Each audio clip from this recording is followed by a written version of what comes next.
Hi everyone, Ironclad Cobra here and welcome to another Retroid Pocket Classic video. Now after spending the day and many hours testing, configuring, setting up this device, I'm absolutely in love with the Classic. Now particularly I am growing into loving these concave buttons compared to the convex buttons. And normally, as you've seen on my YouTube channel, I normally prefer horizontal handhelds, but after having the Classic, I'm absolutely in love with this vertical device. Now, before I continue, let me just mention that this Classic is almost the same size as the Retroid Pocket Flip 2. So let me just do a quick comparison in size, because some people on Discord asked me to do a quick size comparison. This is my Retroid Pocket Flip 2 that I also got as a review unit from Retroid. And as you see here, they are almost the same size. If we put it back, side by side, as you see here, you can have a look. Even the thickness is almost the same, as you see here.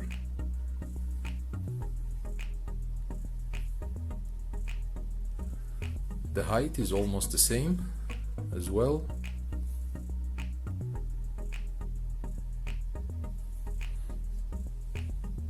As you see from this side too.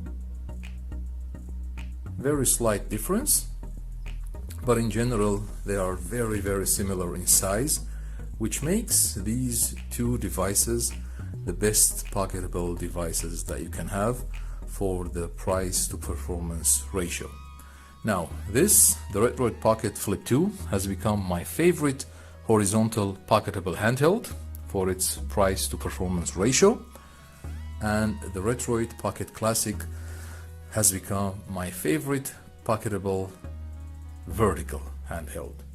As I mentioned, I did some game testing in the last couple of hours, and I was really surprised that the expectations exceeded. I was expecting the Snapdragon G1 Gen2 to be able to play very, very good PS1, Dreamcast, Saturn, N64, PSP, but this chipset is actually able to play PS2 as well. Now, having a vertical device that is almost $120, $130 that can play up to PS2 is quite impressive. Huge thumbs up to Retroid for this awesome performance. Let me just power on the device.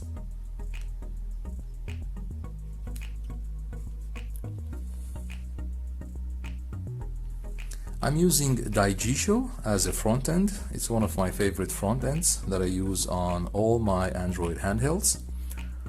So it will boot into the Retroid Pocket interface, but then it will go directly to Daijisho because I made Daijisho my home screen. As you see here, the Daijisho launcher is on. I downloaded around 15 game systems, as you see here: Commodore Amiga, Atari 2600, my favorite, Dreamcast, Game Boy, Game Boy Advance, Game Boy Color, Sega Genesis, Microsoft MSX, Nintendo 64, NES, PlayStation 2, PlayStation 1, Sega Saturn, SNES or Super Nintendo, and TIC-80. So as I mentioned, I'll share some PS2 gameplay today, so we'll just push the chipset to its limits. As I mentioned, all up to PS1, PSP, Dreamcast, Saturn, N64 plays very, very well. And the chipset is also able to play PS2. I'm assuming not the demanding or difficult titles, but most of the PS2 games are playable. Now for my PS2, let me just show you quickly my settings that I'm using. For the standalone emulator, I'm using the red version of Nether SX2 instead of the blue version, which is the Aether SX2. So if we go to apps, as you see here, this is the red version, Nether SX2. You can download it from the browser or from your internet browser. And then once you go into the emulator, my PS2 ROMs are CHD formats or CHD files. And just make sure when you go there, you have to set up the emulator, direct them to your BIOS and game ROMs. But if we go to my app settings, let me just show you. For graphics, I'm keeping the GPU on OpenGL. You can also run Vulkan, but I think things were okay with OpenGL. 1x or X1 native upscale resolution, and then I'm keeping the display ratio on standard 4:3 or 3:2 as well, because on this small screen there's no point on having 16:9 or wider screen aspect ratio. Okay, I'll include all this information in the video description as well, in case you want to know my emulator settings. So let's start some PS2 gameplay. Now unfortunately I couldn't start the games from the system here or from my Daijisho launcher. I don't know why, I'll investigate that, but I'm going to start instead from my standalone emulator. So let's do some PS2 gameplay now.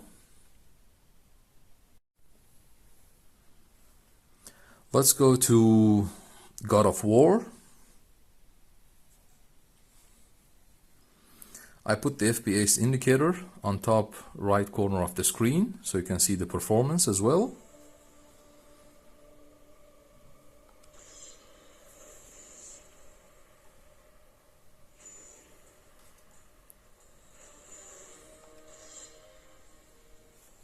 The gods of Olympus have abandoned me.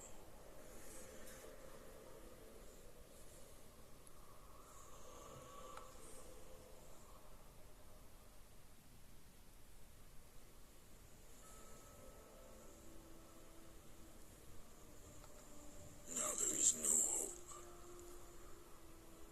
And Kratos cast himself from the highest mountain in all of Greece. After 10 years of suffering, 10 years of endless nightmares, it would finally come to an end. Death would be his escape from madness.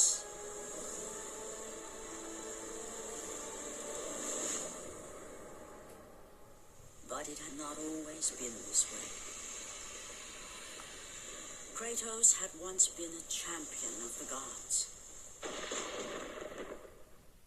Foul beast! I will send you back to the depths of Hades!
Okay, wow, it was running easy 60 FPS as you've seen.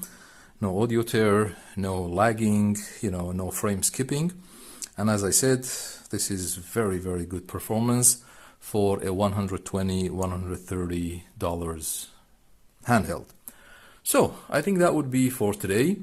And as I always mention, I absolutely recommend the Retroid Pocket Classic for its awesome price to performance ratio with its beautiful OLED screen, 5000 milliamp battery, good build quality and amazing performance. Okay guys, that would be for today. Thanks for watching. Feel free to like and subscribe if you enjoyed the video, and always remember, we don't stop gaming because we grow old. We grow old because we stop gaming.